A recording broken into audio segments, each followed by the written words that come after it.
বাঁশির সুর যেদিন আপনাদের কানে যাবে সেদিন কিন্তু আর এই পৃথিবীতে থাকতে পারবেন না, বুঝতে পেরেছেন? সেদিন ওই পৃথিবীতে থাকতে হবে। তা বাঁশি শোনার ইচ্ছা কার কার আছে?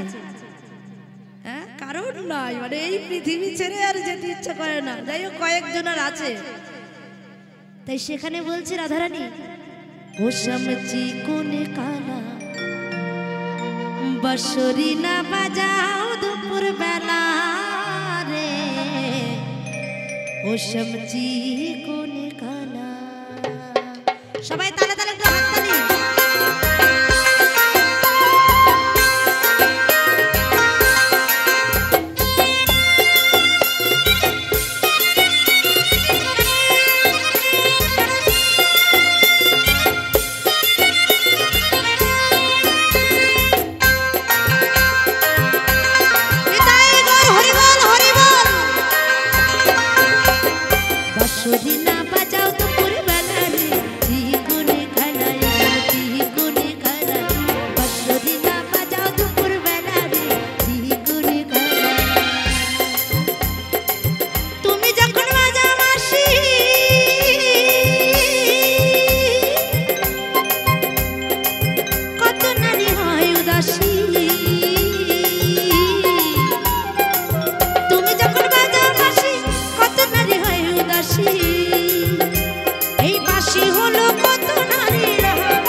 আমার গোবিন্দ একবার কালীর উদাহরণ করেছিল।